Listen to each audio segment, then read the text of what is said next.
이어서 살펴드리도록 하겠습니다. 16페이지 도시군객시설 밑에 1. 도시군객사업. 이 도시군객사업은 작년, 재작년도 한번 나왔는데요. 뜻, 바로 도시군관리를 시행하는 사업으로서 세 가지가 있다. 이 세 가지를 알아주십시오. 첫째, 도시군객시설사업. 둘째, 도시개발법에 따른 도시발사업. 도시 및 주관경 정비법에 따른 정비사업 세 가지. 이 세 가지를 묶어서 도시군객사업을 한다. 있죠? 있어 없어요? 15페이지 동그라미 1번 저 밑에 찾았죠? 자, 세 가지 사업 하시고 이 세 가지 중 1번만 국토개법에 따라 그 사업을 하도록 규정되어 있고 두 가지는 다른 법률에 규정되어 있죠? 도시개발법, 도시 및 주관법. 그 다음에 밑에다 하나 써놓으십시오. 밑에다가 도시군객사업 시행자 이렇게 써가지고 그래 도시군객사업 시행자 뜻 도시군객사업 시행자란 이 법 또는 다른 법률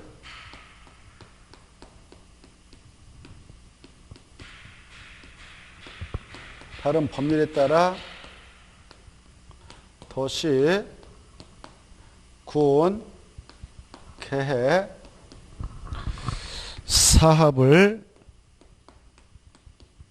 시행하는 자.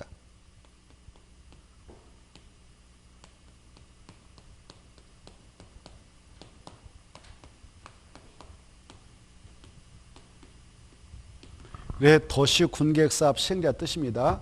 도시군객사업 시행자란 이 법은 국토개법이에요. 여기요. 국토개법. 다른 법률은 도시개발법, 도시 및 주관경 말이에요. 알겠죠? 이 법에 따라 도시계획사업을 시행한 자를 도시군객사업 시행자를 한다. 이렇게 받으시고 그 다음에 2번 도시군객시설사업이 나와 있죠? 도시군계획시설사업. 이것은 여기다 똥합 치세요. 정의를 기억할 때 도시군객시설사업이랑 이렇게 출제가 되면 여기다 똥합 치고 생각해야 돼요. 그래야 정확하게 헷갈리지 않을 우리가 방지할 수 있어요. 헷갈림을.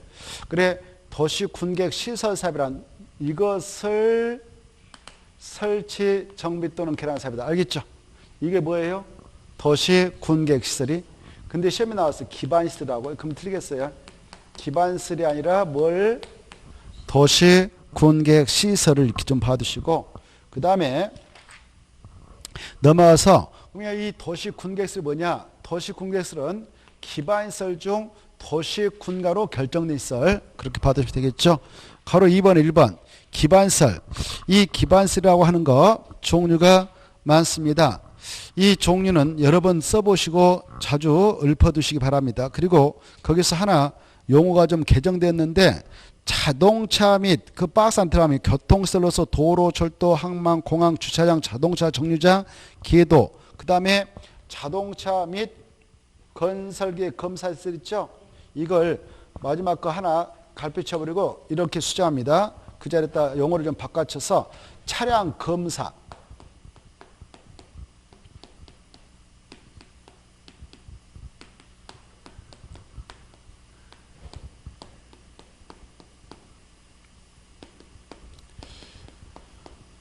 이렇게 용어를 바꿨으니까 그 수정해서 공부하세요. 자동차 및 건설 기계 검사시설을 지워버리고 자동차 및 건설 기계 검사시설을 삭제하고 차량 검사 및 면허시설로 수정해서 공부하십시오. 최근에 용어를 개정했습니다. 됐죠? 차고 차질 없도록 하십시오. 차량 검사 및 면허시설. 됐죠? 자, 이것을 자동차 및 건설계 검사시설 대신 바꿨다 용어를. 그 다음에 거기에서 6번, 7번 좀 봐두세요. 보건위생설은 세 가지가 있다. 장사시설, 도축장, 정호시설. 그리고 환경기술 5가지 꼭 암기라고 그랬습니다. 하수도. 하수도하고 그 5번에 방시설은 하천하고 헷갈려서 안 돼요. 하천은 방시설, 하수도, 그 다음에 폐기물 및 재활용설, 빗물 제한 이용설, 수질 오염 방지설, 폐차장은 환경기술이다. 그 다음에 밑에 니은의 2번 자동차 정류장은 6개가 있다. 여객자동차 터미널, 화물터미널, 공용차고지, 공동차고지, 화물자동차 휴게소, 복합환승센터가 자동차 정류장인데 그거하고 밑에 교통광장하고 헷갈려서 안 돼요. 교통광장은 광장이지 자동차 정류장 아닙니다. 그리고 아까 교통실에서 주차장 있잖아요. 주차장도 바로 자동차 정류장 아닙니다. 그걸 주의하면 돼요. 알겠죠? 다시 한번 자동차 정류장 몇 가지 했다고요? 6개. 그 이름을 좀 기억하세요. 여객 자동차 터미널, 화물 터미널, 공동차고지, 공용차고지, 그 다음에 화물 자동차 휴게소, 복합 환승센터, 이것들이 다 자동차 정류장이고 교통광장은 광장 일종이지 자동차 정류장 아니다.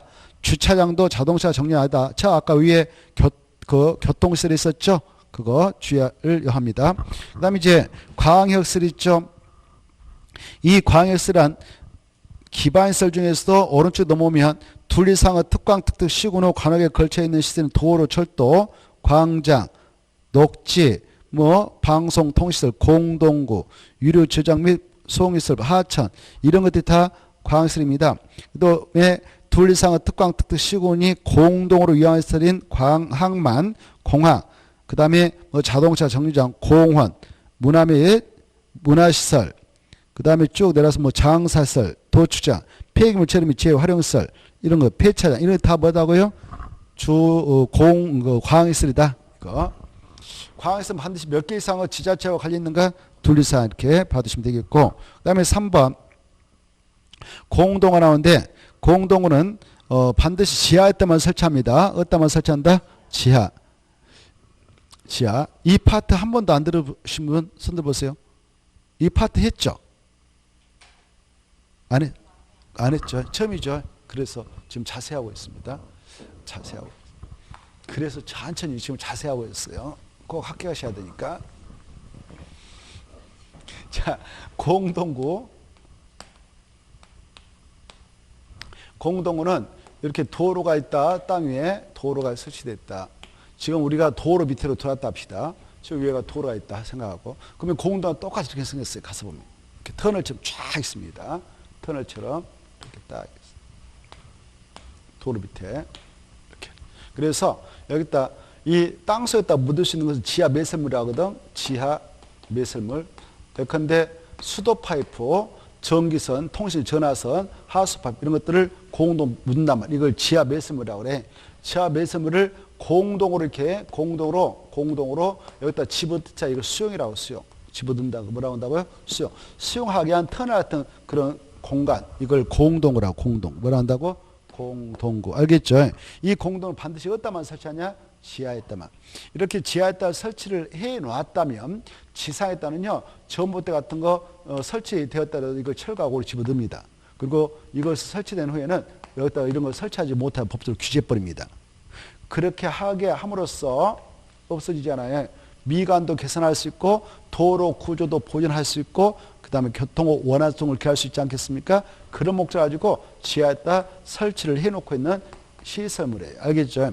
이런 공동구가 설치되어졌다면 공동구에 수용될 이런 시설들은 여기에 모두 수용을 하도록 의무를 갑니다. 그리고 여기에다 수용을 해야 되는데 그때 수도관, 중수도관, 그 다음에 통신시설인 전화선, 전기시설인 전화선 같은 거, 이런 것들. 그 다음에 열수송관인 지역 난방공사에서 각 아파트에다 뜨거운 물을 공급하는 걸 열수송관이라고 그래. 열수송 같은 거. 그 다음에 쓰레기 수송관. 이런 것들은 여기다 꼭 수용을 해야 돼요. 법적으로. 다만 하수관하고 가스관은요. 공동협의에 심어서 수용 여부를 결정합니다. 이런 것들을 다음에 우리가 공부를 할 거예요. 그리고 이 안에다 수용을 해야 하는데 여기다 수용하지 않고 여기다 막 설치해버렸다 지 마음대로. 이거 위반이에요. 위반은 2년 이하 징역 또는 2천만 원 벌금을 처합니다. 그리고 여기 봐봐. 이 공동구는 바로 그 앞으로 새로운 신도시를 만들 수 있는 사업장 규모가 여기가 도시발육이다, 또 경제자유국이다, 도청지전 신도시다, 뭐 이렇게 경제자유국이다, 이런 장소의 사업장이 200만, 구멍이 2개죠. 200만 제곱미터를 초과하면 공동을 꼭 설치를 하도록 의무를 갑니다. 이런 것들을 앞으로 우리가 공부할 거예요. 알겠죠? 공동과 그런 거다는 거 일단 들어두시고. 그 다음에 4번. 공공시설 나와있죠? 공공시설은 도로, 철도, 공원, 수도 같은 공공용 시설이다. 이 정도 보시고. 그 다음에 밑에 개발 밀도 관리하고 넘어가서 보면 기반시설 부담국이 나오죠? 그 다음에 기반시설 설치비용이 나오잖아요? 자, 이때 아까 다시 한번 처음으로 오신 분도 계신다 하니까 아까 3번 공동으로는 122페이지 우리 자세히 공부할 거예요. 120페이지. 몇 페이지에서? 그래, 공동으로는 122페이지 자세히 공부할 거예요. 아까 설명한 것이 그거 하면 다 있거든. 알겠죠? 그리고 자, 왼쪽에 그 2번 광역시설 있죠? 광역시설은 126페이지 우리가 공부할 거예요. 광역시설. 광역시설 몇 페이지 한다고? 광역시설 이런 거예요. 이렇게 봐봐요. 여기 A씨가 있다, B씨가 있다, C군이 있다 그러면 이 2개 이상의 지자식 관할구에 걸치는 이렇게 도로가 있다든가 철도가 있다든가 이런 것들을 광역시설이라고 광역시설. 뭐라 한다고요? 광역시설. 2개 이상의 지자체에 걸치는 시는 도로, 철도 같은 거, 또 한가운데다 이렇게 장사 쓰는 그 화장실이 그 사람은 돌아실 쓰는 거예요. 장사실 같은 거 이거 여기다 설치하면 환경오염도 발생하고 주민들이 아주 반발을 심합니다. 그래서 수도권에 몇 군데 없어요. 그래서 한가운데 설치해서 같이 이렇게 이용합니다. 이렇게 화장실 같은 거예요. 이거 장사실 하는데 이런 장사, 공항 같은 것도 여기다 만들 수는 있지만 비용도 많이 들고 환경오염이 많이 발생하니까 공항도 하나 설치해서 같이 이용할 수도 있잖아요. 이렇게. 그 다음에 폐기물 처리 및 재활용설도 한가운데서 같이 이용할 수도 있잖아요. 이런 것들 뭐라고 하냐? 광역시설이라고 그래요. 알겠죠? 기반시설 중 둘 이상의 특광, 특특, 시군의 관할구에 걸치는 시설은 도로, 철도 같은 거, 또 둘 이상의 관할구에 걸쳐 있지는 않지만 둘 이상이 공동으로 이용하는 시설도 광역시설. 아까 했죠? 그 다음에 개발 밀도 관리 있죠? 개발 밀도 관리는 181쪽에 자세히 있는데 그거 여기 하고 바로 고려 넘어가서 보겠어요. 거기다 써버렸어요. 181페이지 있다고. 그리고 넘어가서 보면 기반시설 부담구역이 있어요. 기반시설 부담구역도 183페이지 있습니다. 183페이지 써놓고 써놨죠. 거기는 보셨네. 어떻게? 이상하다. 그래 2번 186쪽에 있습니다. 기반시설 설치비용. 알겠죠? 자, 아마 뒤에 할 때 와서 보고 갔을 거예요. 그래서 했을 겁니다. 그래, 개발 밀도 관리 기반시설 부담구역. 이것은 무슨 법에 있는가? 국토의 계획 및 법률이 있다. 법의 위치를 아시고 이것은 용도구역인가 아닌가? 용도구역일까 아닐까? 아까 용도구역일까 아닐까? 아니다 이거 알겠죠? 용도구 이름을 알아야 돼. 용도 아까 개발 제한구역, 시가와 조정구역 봐봐. 프린트물 봐봐요. 오늘 나갔던 거. 그거 보면 개발 제한구역, 시가와 조정구역, 수산양 보호구역, 도시장 공구역, 입지규제 치 5개만 용도구라고 그래. 그래서 이것은 용도구가 아니다? 아니다. 엄청 중요해. 알겠죠? 용도구 아니니까 아까 그 5가지는 도시군가로 딱 결정해서 해요. 알겠죠? 무엇으로 결정해서 한다고? 도시, 군가로 결정해서 땅에다 정합니다. 근데 이것은 용도구 아니다는 걸 유념해야 돼. 뭐가 아니다고? 용도구 아니에요. 그래서 도시, 군가로 그걸 지정한 것도 아니에요. 알겠죠? 무엇으로 하는 것도 아니다고? 도시, 군가로 결정해서 지정한 것도 아니다. 알겠죠? 이게 중요해. 이제 그건 기본이에요, 기본. 책은 안 써졌지만 이해를 하셔야 돼요. 시험에 3번 나왔으니까. 그래, 알겠죠? 이건 도시, 군가로 결정한다, 안 한다? 안 해. 도시군가로 결정하는 내용 아니에요. 개발 밀도의 지정 문제 한 자 넘어서 보면 기반시설 부담구 지정 문제 이것은 아니다. 도시군가로 결정한 거 아니다. 이거 꼭 알아주시고. 자, 이때 이것은 용도 구역이 아니고 기반시설 연동제라고 그래. 뭐라고 한다고요? 기반시설 연동제. 그래, 기반시설과 연계시켜서 운영하고 작동을 하도록 하겠다 이겁니다.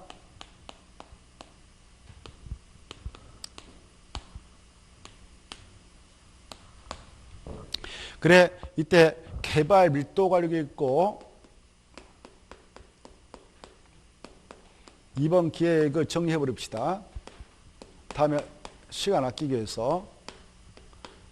그리고 기반시설 부담이 있죠.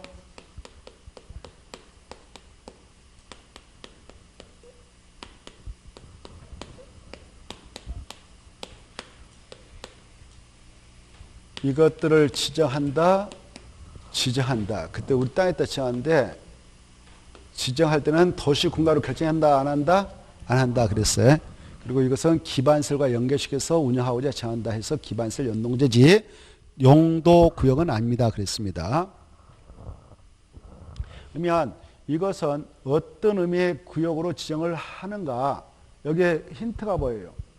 개발이 지금 빽빽하게 일어난 정도를 관리를 하기 위해서 지정한 구역이다 이겁니다. 개발하면 대표로 이걸 생각하면 돼요. 건축물, 건축행위. 개발하면 뭐가 떠올린다고? 건축물, 건축을 개발행위다 생각하면 돼 이렇게. 개발. 그래 이렇게 개발이 빽빽하게 이 밀자 빽빽할 밀이에요. 빽빽할 밀. 뭐라 한다고? 빽빽. 개발행위가 빽빽하게 일어난 정도를 관리하겠다는 규제한다는 건 규제. 규제하기 위해서 정하는 구역이 개발 밀도구역이에요. 왜 개발이 빽빽하게 들어가는 것을 관리 규제하기 위해서 하느냐? 그 안에 있는 기반시설이 부족 예상하니까. 부족 예상되니까. 뭐가 부족 예상되니까? 그래. 기반시설 부족이 예상되니까 개발행위가 빽빽하게 들어가는 것을 관리하겠다. 규제하겠다. 건물 몽땅 치는 걸 규제하겠다 이겁니다. 그때 기반시설이 어떤 기반시설이 부족이 예상될 때 이걸 취하냐면은 거기다 써봐요. 써놨는가 모르겠는데 그때 기반시설은 도로 안 썼으면 써보세요. 17페이지 밑에서 셋째 줄 보면 17페이지 밑에서 셋째 줄은 기반시설이 부족할 것으로 예상되나 보인가요? 그때 기반시설에다 줄 것이고 그때 기반시설 뭐를 의미한다고? 도로, 수도, 하수도 시설, 하수 시설, 그 다음에 학교 네 가지를 생각해라고 했어. 써보세요. 썼나요? 그때 네 가지. 자, 그래 이것은 주로 그래서 어디다 지하냐면은 이미 그런 기반시설 네 가지 설치되어 있는 장소. 이미 기반시설 설치되어 있다. 여기 보세요. 이미 기반시설이 설치가 돼 있어. 설치가 돼 있는데 그 지역에 또 이렇게 개발이 막 일어나려고 한다. 그러면 어때? 개발이 일어나면 그 지역에 아까 기반시설 설치가 돼 있다. 이게 설치되어 있다. 기반시설. 아까 기반시설은 도로가 이렇게 설치되어 있다면 그 지역에 이미 개발이 어느 정도 이루어진 장소이겠죠?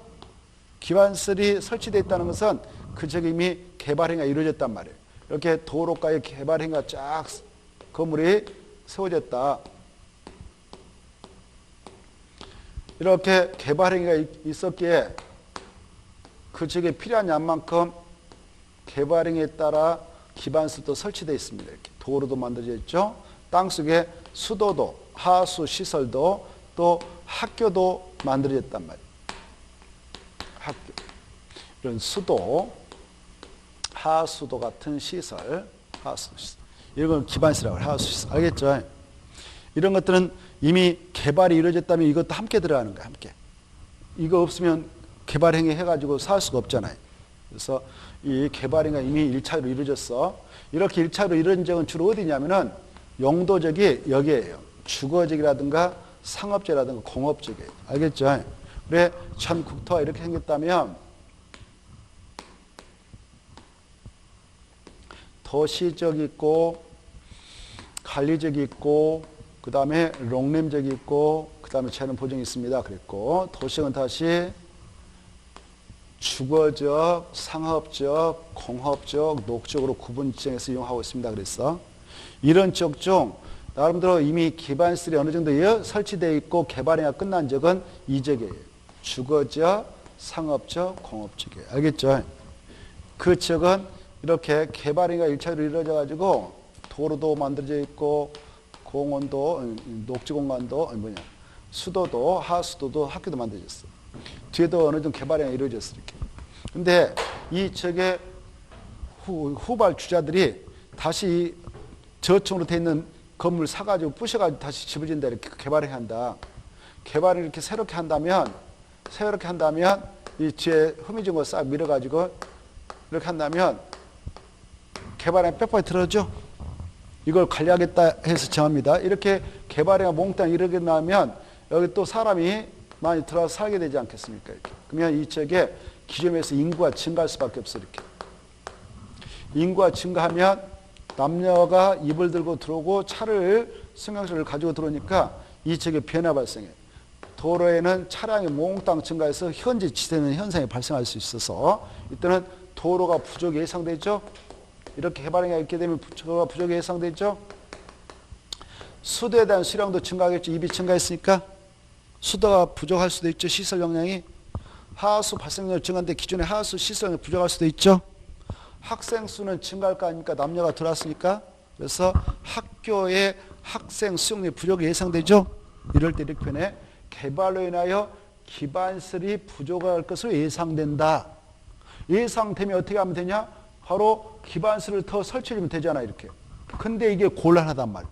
건물 다 철거해야 되잖아요. 다 철거해야 되잖아요. 이 돈을 누가 감당할 거예요? 이게 빌딩이 딱 있다면. 그래서 이 경우는 바로 이런 개발로 인하여 기반시설이 부족이 예상되지만 기반 설치가 곤란한 지역입니다. 이렇게 뭐라 한다고? 곤란한 지역입니다. 이렇게. 이런 곤란한 지역은 바로 이러면 되는 거예요.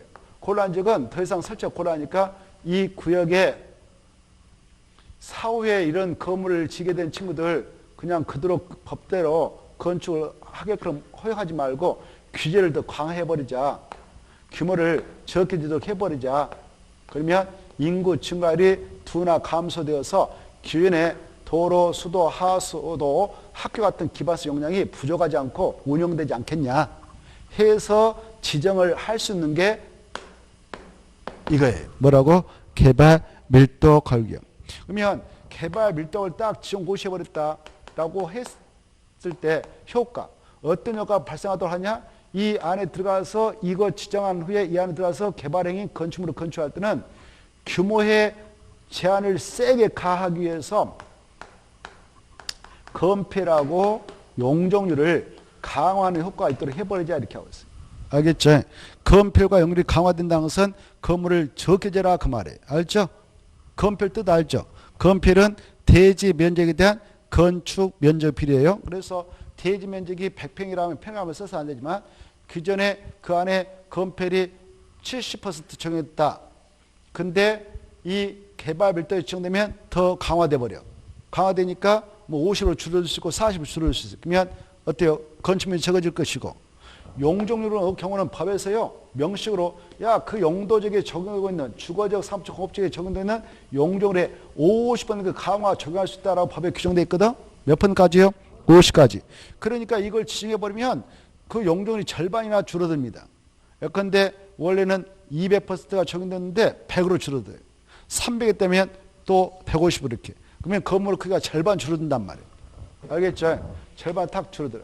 그래서 절반 못 진단 말이에요. 못 지게 되면 인구 증가율을 둔화시킬 수 있어요. 자연스럽게 감소로 나갈 수 있도록 할 수 있어. 그러면서 이 안에 인구입이 적게 되니까 기존에 있는 기반시설이 부족함이 없이 운영되도록 하자 해서 정한 것이 뭐다고? 개발 밀도를. 근데 개발 밀도를 지정하게 되면 그 안에 편입된 땅 주인들은 좋을 게 없어. 그렇죠? 건물 크기가 적어지니까 바로 땅값도 하락하고 또 여기 수요자도 급감할 거예요. 땅에 대한 수요자. 수익성이 별로 없으니까. 재산 손이 많습니다. 그런 구역이기 때문에 지정할 때는 쉽지는 않아요. 지정할 수 있는 권한 있는 친구라도. 그래 이때 이제 시험 공부에서 알아볼 것은 개발 밀도라는 개발로 인하여 기반시설 부족이 예상되지만 더 이상 기반시설 설치가 곤란한 지역에다 지정하고 지정하면 건폐라고 용률 강화 적용되는데 이 구역을 누가 정하느냐? 지정권자. 거기 아까 181쪽 있다고 그랬죠? 여러분은 이 용어 보고 그쪽 181쪽 가서 한 벽에 보는 거예요. 복습할 때도. 알겠죠? 그때 지정권자 누굴까? 그러면 특광, 특특, 시장수다. 특광 특특 시장수가 선출지니까 이거 지정할 때는 표 다 나라니까 염두에 두고 생각해야 된다. 그래서 지정을 할 때는 잘 못할 수도 있겠다. 그렇죠? 그래서 대한민국에 이 구역을 지정한 장소는 하나도 없어요. 아직. 왜? 표 나라는 행동을 지네들이 하겠어? 법에서는 할 수 있도록 하고 있지만. 그리고 알아두시고 지정할 때는 보세요. 아무 데다 정할 수 있는 거 봐봐요. 이 많은 땅 중에서도 이런 데는 그렇게 개발이 이루어진 땅이 없어요. 그래서 여기다 정한 거 아니고 주거적, 상업적, 공업지에서 정할 수 있다 이렇게 하시고. 알겠죠? 어디다만 정한다고? 주거적, 상업적, 공업 이것도 하시고. 이때 주거적, 상업적, 공업지에 정하는데 지정할 수 있는 기준적이 있어. 바로 도로 서비스 현재 낮아가지고 그거 보면 나와 있거든. 박스 안에 들어가서 보면 지정 기준적이 5가지가 있어요. 몇 가지가 있다고? 5가지. 도로 서비스는 현재 낮아가지고 도로가 지세는 적이 있다든가 도로율이 그 20% 이상 미달이 예상되는 지역. 그리고 향후 인해 수도에 대한 수요량이 기존의 그 수도 시설 용량을 초과하고 예상되는 지역.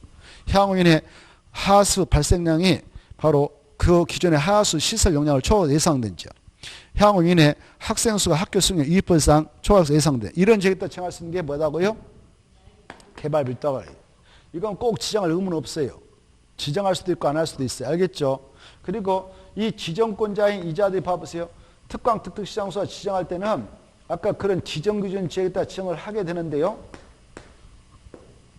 지정 기준은 누가 정해놓고 있냐? 국장이 정해놓고 있다.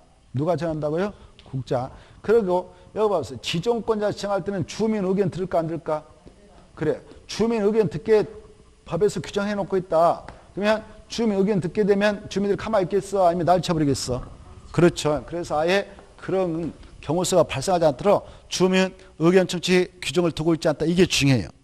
다만 이네들의 권한을 심의하는 기구인 시민은 걸쳐야 돼. 아까 했어. 서두에서 이네들은 지자체장이거든. 그래서 특광 특특 시군에 지방도시에 다 있어요. 뭐가 있다고? 지방도시군에. 중앙하면 틀려버렸어. 중앙하면 틀리고 지방도시 시민은 꼭 걸쳐야 돼요. 무엇을 걸친다고? 지방도시 시민은 반드시 걸쳐서 지정하면 되고 고시하면 돼요.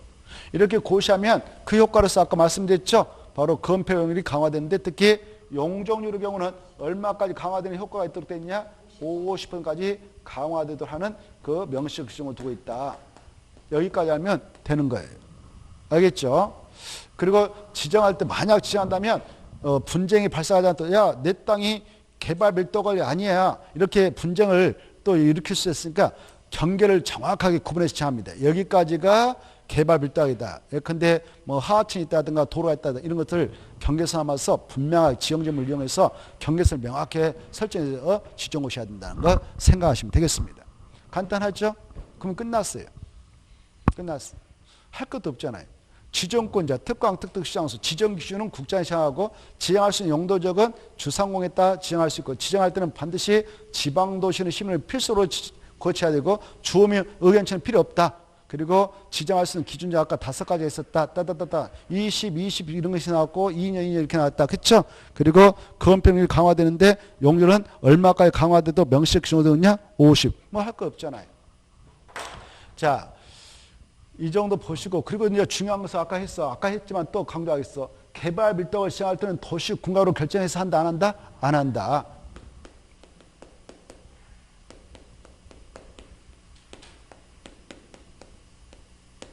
도시 군가로 결정해 나가는 내용이 절대 아니다. 그랬어요.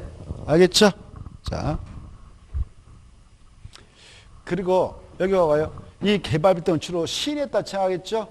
지정을 한다면 이미 개발이 이렇게 깨끗하게 이루어진 장소.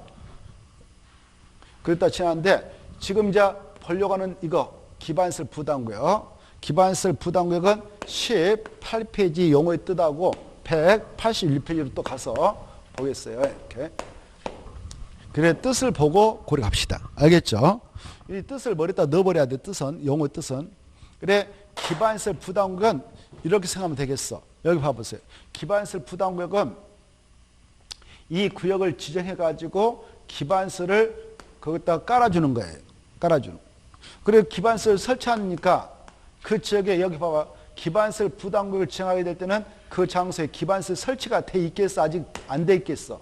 안 돼 있어. 안 되니까, 안 돼 있으니까 기반시설 설치해 주려고 이 구역을 지정하거든.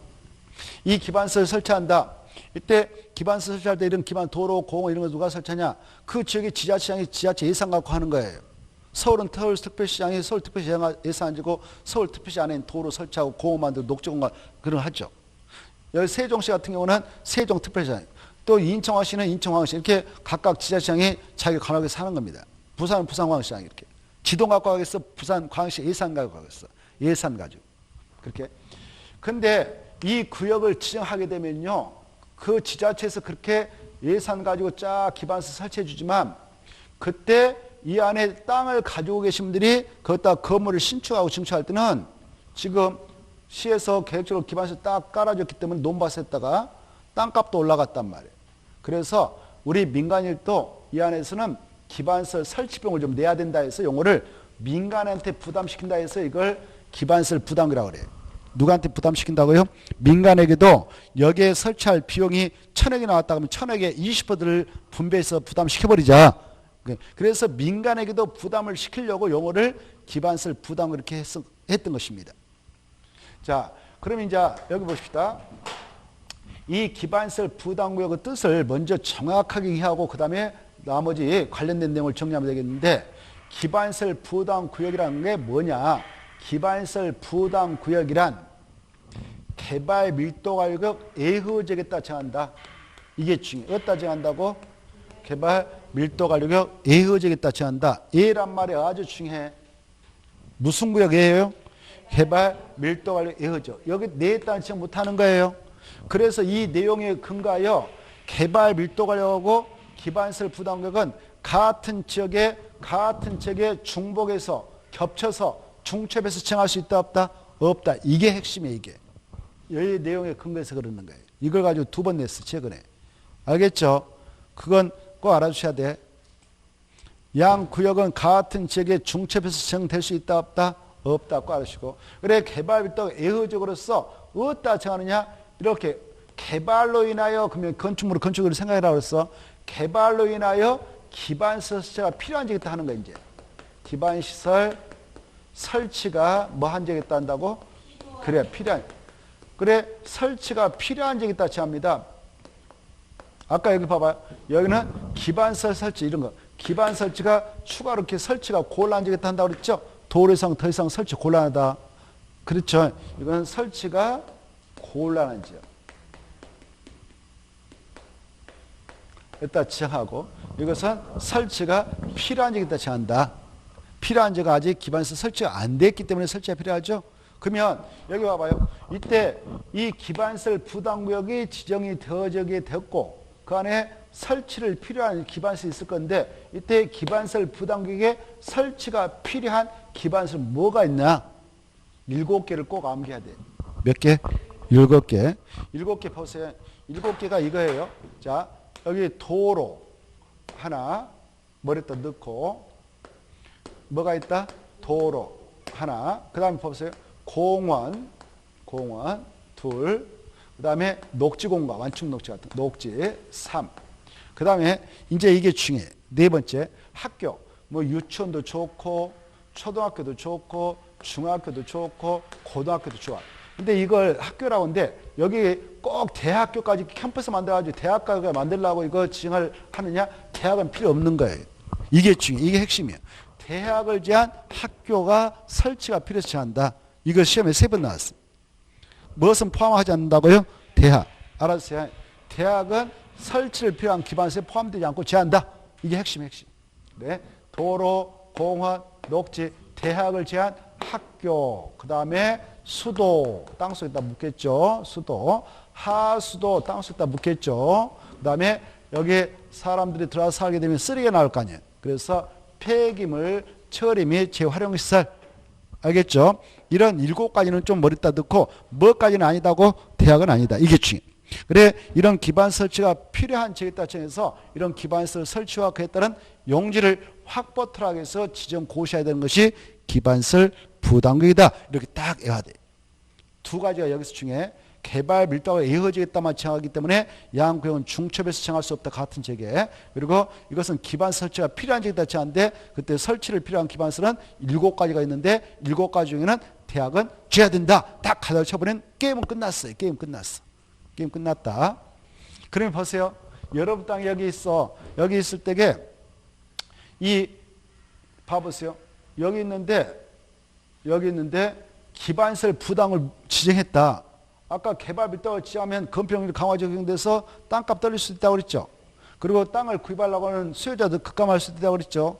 근데 여기 딱 기반설 부담을 지정해서 기반설 딱 설치하면 땅을 사려는 사람이 수요자 증가해서 감소하겠어.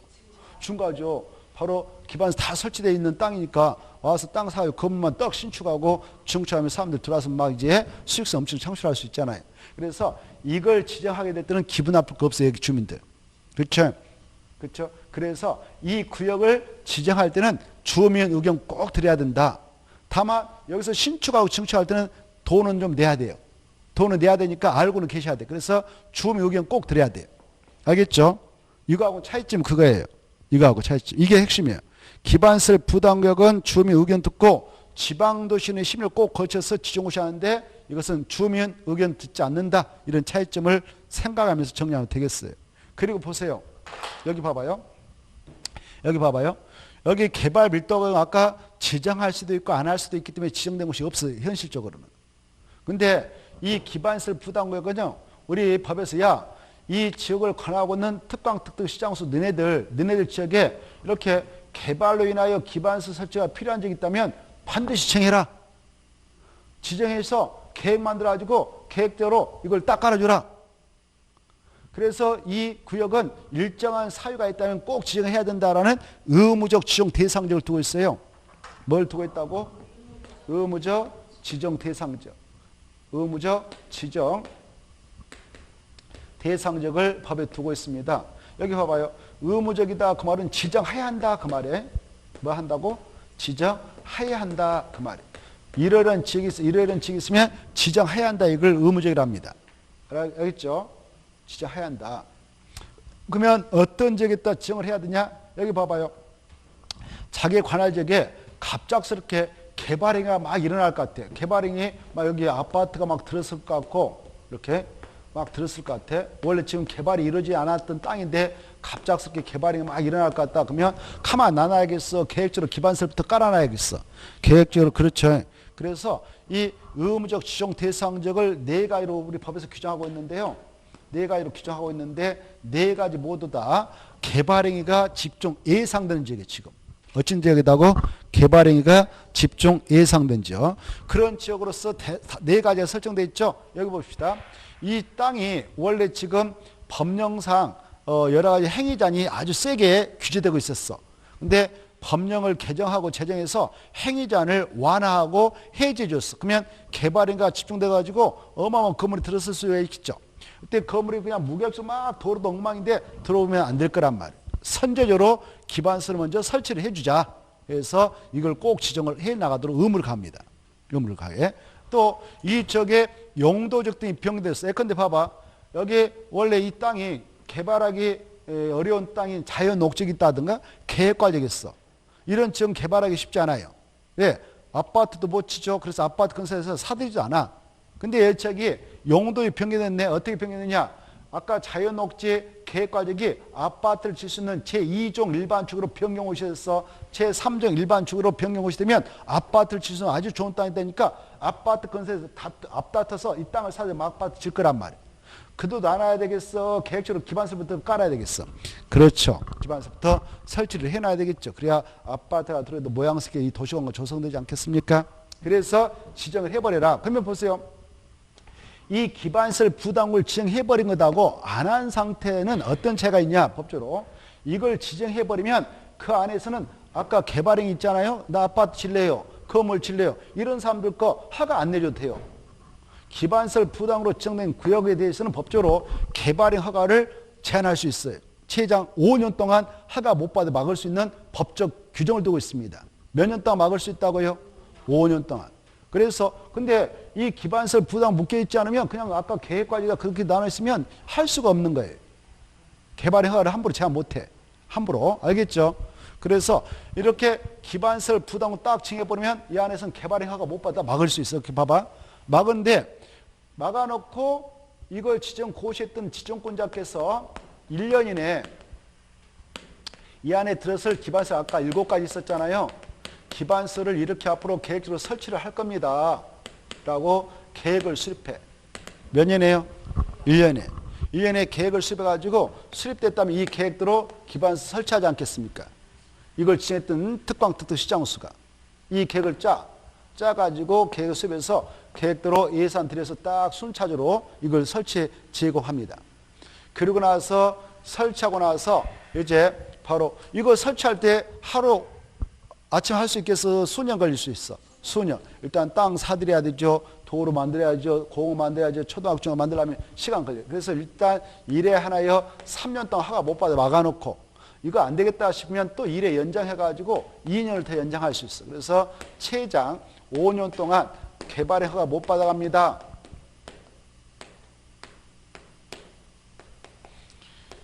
이렇게 제한해 버릴 수 있어요. 그러면 이제 여기를 지정했던 특광특특시장 마음 편하게 이제 자기들이 이 계획도 쫙쫙 도로 만들고 공원 만들고 따따 할 거 아닙니까? 편하게 7가지 딱 만들겠죠. 그럼 만들었으면 이제 허가 받아도 허용할 거 아니야. 그렇죠? 그럼 이제 여기서 개발행위 건물을 지고 저 안에 들어가서 건물을 진다, 신축한다. 너무 적다, 사람들이 많이 들어오는데 키우고 싶다. 이거 중축이라고 그래. 이렇게. 그러면 얼마나 수익성이 높겠어. 서로 이쪽에 서로 들어오려고 날칠 건데 그 시민들이. 그렇죠? 그래서 집값 올라가고 땅값 올라가죠. 그때 이 건물을 연면 200제곱미터 초과하는 자에게 야 미안하지만 너네들 여기 기반서 설치할 때 보태 쓸 테니까 너네들 민간인들 좀 부담해라. 비용을. 그 비용을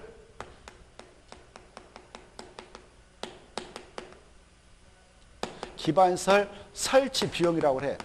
뭐라고 한다고요? 기반설 설치 비용을 부과해서 징수합니다. 이렇게. 알겠죠? 그래서 이게 한 묶음으로 연결돼야 돼. 기반설 부담을 징수하면 1년에 기반설 설치를 수립하고 그 계획에 따라 기반설 설치한 다음에 이걸 내게 한다. 우리 민간에게 부담을 시킨다.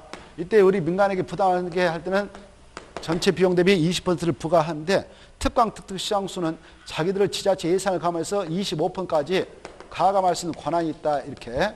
이때 이 기반서 설치비용을 내게 하는 방법은 현금도 받아주고 카드도 받아주고 그다음에 이것저것 없으면 저 안에 있는 토지로서 물납도 받아줘요. 알겠죠? 자, 이런 내용을 바로 여기에서 쭉 연결해가지고 뽑아내야 돼. 자, 그럼 이제 정리하겠습니다. 다시 한번. 기반설 부담의 의의 꼭 알 거. 그 다음에 두 번째 지정권자 꼭 알 거. 아까 했죠? 특광특특시장수라고 해. 그 다음에 의무적 지정대상자 알 거. 의무적 지정대상자. 아까 하다 말았는데 2개 했어요. 법령의 제정 개정을 인하여 그 적의 행위자니 완화해야되죠. 개발에 집중 예상되죠. 그 다음에 바로 그 지역의 용도적 등이 변경 해제되어 행위자니 완화되죠. 그러면 개발에 막 집중되죠. 그 다음에 이 지역의 개발행 허가 건수가 전년도 대비 전년도로 나와서 20% 이상 증가한 지역. 몇 퍼센트? 20%. 그 다음에 이 지역의 인구 증가율이 그 지자체의 인구 증가율 대비 20% 높은 지역. 몇 퍼센트? 20%. 이런 지역에다 지정을 해야 한다. 그 다음에 지정할 때 지정 절차 2가지를 꼭 거친다 그랬어요. 지정 절차. 주민 의견 꼭 들을 거. 그리고 바로 지방도시의 심의 꼭 걸칠 것. 지방도시계획위원회 심의 꼭 걸쳐서 지정 고시하면 돼요. 알겠죠? 지정 고시하고 나서 몇 년에 이 계획을 만들어야 한다고? 1년. 1년에 만들지 않으면 1년이 됐나 하면 돼. 봐봐. 여러분 땅 여기 있는데 언제 이 기반시설이 들어온가? 또 들어간다면 내 땅이 여기 있는데 올해 기반시설인 도로가 배치될 것인가? 내 땅에 있는 공업 이거 알아야 할 거 아니에요. 예측하면서 심어줘야 할 거 아니에요. 그래서 우리 벌써는 늦어도 1년에 짜서 알려줘라 이렇게 하고 있어요. 몇 년이요? 1년. 만약 이 구역만 지정고시해놓고 1년 이내 기반서 설치를 수립하면 1년이 된 날 다음날에 이 구역은 해지를 간주해버리자 이렇게 하고 있어. 이때 이 구역을 지정할 때는 나름대로 이 계획 짜가지고 기반서 설치를 짜가지고 지금 7가지 기반서 설치 제공하려고 한 만큼 규모는 10만 이상으로 찍어라 이렇게 하고 있어요. 얼마요? 10만 이거. 그리고 이 기반시설 부담구역 지정이 있고 나서 기반시설 설치계획 수립하고 그다음에 이제 기반시설 설치 비용을 우리 민간에게 내릴 때는 20% 범위에서 또는 25% 범위에서 내게 하는데 내는 방법은 이거 아까 현금, 카드, 물납 가능하다 이렇게 하셔. 알겠죠? 이때 이 기반시설 설치 비용을 내는 경우에 있어서 납부무자가 구체로 여기에 있는 땅 G는 A, 토지수단. A는 건물을 지을 수 있는 건축자금이 없어서 땅만 가지고 있고 이걸 B라는 사람이 이 토지를 임차받아 가지고 여기다 신축, 증축을 바로 B가 했다 그러면 이 기반시설 설치 비용은 신축, 증축자인 행위자가 B가 내지 토지서가 되는 건 아니다. 이렇게 알아주십시오. 알겠죠? 알겠나요? 그 체크 다 해놨을 건데 그 설명만 들으면 알 거예요. 그렇죠? 체크가 돼 있어서 처음으로 하신 분들은 잘 들어보시고 자 그래 이 정도를 1파트에서 알아주시면 되겠고 그 다음에 이제 이 기반시설 설치 비용 우리 민간인 아까 신축, 중축 행위를 하는 자에게 내게 할 때에는요 바로 특광, 특득, 시장수가 부과합니다. 부과할 때 언제 하느냐면은 우리가 여기서 신축허가 받아간다. 하가 이렇게. 그러면 하가 받아가나부터 여기 들어봐요. 2개월 내에 부과를 해야 돼. 계산서 만들어가지고 2개월 내에 부과합니다. 몇 개는 부과한다고? 2개월. 그러면 2개월 내에 부과를 한단 말이에요. 부과권자가 특광, 특득, 시장수가. 그러면 부과 고지서 날아올 거 아니에요. 날아오면 우리는 언제까지 납부하면 되냐. 납부 시기는 여기는 부과 시기고 부과 시기고 납부 시기는 여기 봐봐. 이거 신축공사 다 끝났다. 증축공사 끝났다. 그럼 이거 어떻게 해야 돼? 사용승인 신청해서 사용승인을 받아야 사용할 수 있거든. 알겠죠? 이거 신청 시간이 내야 돼. 언제까지 내야 한다고? 사용승인 신청 시간은 이 돈 내야 바로 사용승인을 받아서 사용할 수 있는 겁니다. 알겠죠? 그리고 이 돈 여기서 우리가 냈어. 신축 중시하면서 돈 냈다 합시다. 그러면 이 돈 어디다 써야 되냐? 이 안에다만 써야 돼. 기반시설 부담관에 기반시설 설치하고 용조 확보하는 데 써야 되지 다른 동네에다 공원 만들 때 도로 만들 때 써서 안 된다 이렇게 하셔요. 그리고 여기서도 사용하고 남은 잔액이 있을 수가 있거든. 잔액. 뭐가 있다고? 잔액. 잔액도 나무 동네에다 공원 만들고 도로 설치할 때 쓰면 안 돼. 바로 여기 기반시설 부담구역에 연계된 이 기반시설과 연계된 도로를 이렇게 확정공사 해준다. 이렇게 이럴 때만 쓰는 거예요. 알겠죠? 연계된 데다만 써야 된다. 이렇게 하십시오. 그냥 듣기만 하고 체크는 집에 와서 해보세요. 됐나요? 체크 그럼 안 됐나요? 체크 됐을 건데 180 이제 금방 설명한 것이 어디냐면은 189페이지 있어요. 189페이지 찾았나요? 189페이지 납부무자 그거 체크했어요. 납부무자 박스 안에 2번 좀 보시라고 그랬죠? 타인 소유의 토지를 임차하여 건축행위를 할 때는 누가 그 돈 내냐? 건축행위자. 189페이지. 있어 없어요? 189페이지. 박스 제일 위에. 납부무자. 납부무자. 찾았나요? 자, 박스 안에 2번. 2번 중요하니까 꼭 받으시고. 그 다음에 가로 2번을 건너뛰어서 부가시기. 보고 계셔요? 특광, 특득, 시장수는 납부무자가 바로 밑에 그 건축허가를 받은 앞부터 몇 개월 내에 부과한다고? 2개월. 부과하고 우리가 만약 그 돈을 내야 한다면 언제까지 갖다 내면 되느냐? 납부 시기는 언제까지 갖다 내냐 하면 넘어가 봐요.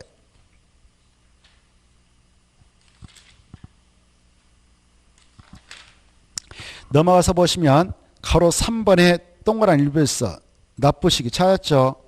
납부무자는 사용승인 신청 시간 일을 내라 이렇게 돼 있죠. 보고 계시죠? 이때 2번에 기억 봐봐. 납부 방법. 납부 방법은 현금 받아준다. 보고 계셔요? 카드 받아준다. 그리고 이것저것 없으면 토지로서 납부인 물납도 인정할 수 있다 없다? 있다 그랬어요. 오른쪽 넘어오셔서 오른쪽 넘어오시면은 가로 바로 넘어가도 돼. 이렇게 넘어가면 5번 봐봐. 5번 넘어갔어요. 넘어가면 사용 나올 거예요. 찾나요? 가로 2번 기반시설 한 장 넘어가봐요. 한 장 넘으면 기반시설 설치비용 사용이 나와 있죠. 이 안에서 기반시설 설치비용 우리가 납부했어. 납부한 기반시설 설치비용은 어디다 갖다 써야 되냐? 다음 후 용도로 써라 이렇게 돼 있죠. 다음 각호 용도로 사용해야 한다. 어떻게 되냐? 가로 안에 봐봐요. 박스 안에. 박스 안에 들어가면 1. 기반시설 부담구역별 기반시설 설치계 그리고 부담구역 수립하는데 비용 들어가면 그 쓰고 2번 바로 기반시설 부담구역에서 기반시설 신축 정책으로 위반되는 기반시설 신규 설치 여기다 도로 만들고 뭐 그럴 때 쓴단 말이에요. 기반시설. 그 다음에 바로 이런 용도로 쓰는데 그러고도 남은 돈이 있을 수 있다고 그랬죠? 다시 올라가 봐요. 이렇게 납부한 기반시설은 그런 데다 쓰는데 그때 다만 해당 기반시설 부담구역에 필요한 기반시설을 모두 설치하거나 그에 필요한 용도를 모두 확보한 후에도 잔액이 있다 또 하면 잔액이 생겼다 그러면 생긴 경우는 해당 기반시설 부담구역 기반시설과 연계된 그 말이다 체크. 연계된 기반시설 설치 그에 필요한 용지 확보하는 데 사용할 수 있다. 연계된 데다 써라 그 말이죠. 됐나요? 자, 혹시 앞에 또 체크할 거 한번 체크해 보죠. 혹시 안 했을 수 있어요.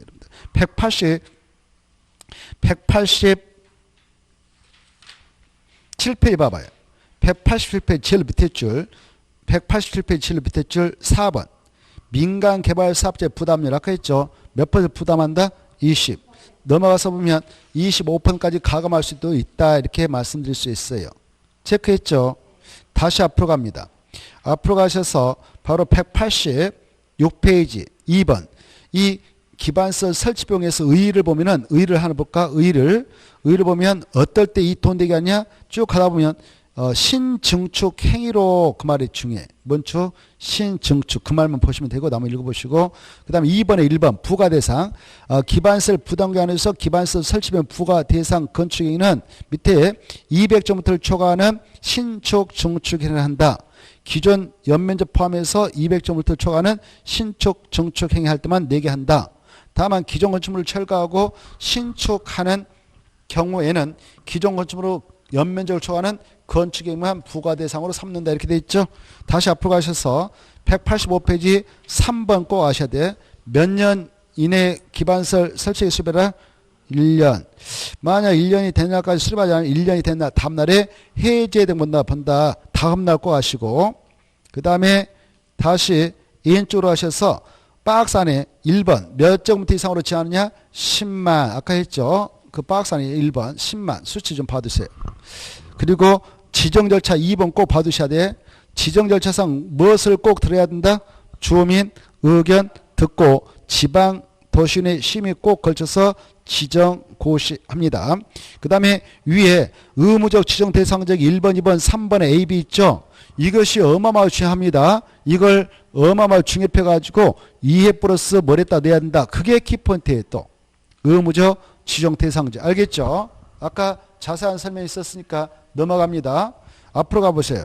앞으로 가셔서 마지막 줄 지정하여야 한다 할 수 있다. 하여야 한다. 의무적이다 그랬어. 그리고 그 위에 의의는 외흐 지역에다 포인트 맞춰서 꼭 봐두시라고 그랬죠? 외흐 지역. 자, 여기까지를 이 파트로서 정리하면 되겠습니다. 자, 여기까지 하고 다시 원점으로 넘어옵니다. 원점으로 넘어오시면은 어디가 나오냐? 19페이지 나오죠. 19페이지 국가계획의 우선 그 말 꼭 체크해서 읽어두셔야 돼. 아까 설명했어. 광역 도시계획 및 도시군계획은 무슨 계획에 부합돼야 된다? 국가계획. 만약 광역 도시계획 또는 도시군계획 내용이 국가계획 내용과 다를 때 무슨 계획 우선한다? 국가계획. 꼭 시험에 나오니까 알아주시고 2번도 통째로 꼭 읽어두셔. 안 읽겠어. 아까 설명했으니까. 알겠죠? 넘어가시고 그 다음에 바로 20페이지에서 가로 1번은 읽어두셔야 돼. 도시군계획은 특광 특특 시군의 관할구에 수립되는 다른 법률에 따른 토지 이용 개발 보존의 계획에 뭐가 된다? 기본이 돼. 이 개별도시군은 도시군계획으로 판을 짜거든. 이걸 아까 기본하고 관리가 있었죠. 이 두 가지 가지고 판을 짜놓으니까 다른 계획에 따라 그 지역에서 무슨 계획을 다른 법률에 따라 그 지역에서 무슨 계획을 만들든 이 계획이 기본되니까 이 계획에 틀에 맞게 해야 되는 거예요. 그 다음에 가로 3번은 참고용이고 어느 쪽 넘으셔서 바로 21페이지 국토의 용도 분화했죠. 이때 용은 앞에 사를 써봐. 몇 용도로 구분한다? 사용도. 사용도가 어떻냐? 번호 매겨봐. 1. 도시적 2. 관리적 3. 농림적, 사 자연을 보존. 이렇게 해서 몇 정도가 된다? 사용도. 명칭 아셔야 돼. 도, 간, 농, 자 이렇게. 그래 도시역은 어디다 하느냐? 인구와 산업이 밀집되어 있다. 현재 밀집이 예상되는 지역에다 지정해서 뭐 하려고 하냐? 개발, 정비, 관리, 보존할 필요가 있어 정한다. 그 다음에 이 도시역 아까 옆에 땄어. 64페이지 관리적도 64페이지. 그래서 살짝 주상공녹 이렇게 써놔요. 무엇을 구분한다고? 주상공녹으로 구분하죠. 주상공녹. 관리적은요. 도시역의 인구와 산업을 수용하기 위하여 도시역에 준하여 관리가 필요하거나 그따 줄거. 도시역에 준하여 체계적 관리하거나 밑에 내려가서 농림적 또는 자연 보존에 준하여 관리가 필요한 점에 있다 친 것이 뭐냐 그러면 관리적. 이 관리적도 세 가지가 있죠. 옆에다 보전, 생산, 계획관리적. 보전, 생산, 계획관리로 세 분. 64페이지 그렇게 써놔요. 몇 페이지 있다고요? 64페이지. 농림적은 도시에 속한다 그럼 틀려. 속하지 아니하는 농업진흥적하고 보전, 산지에 따라 합니다.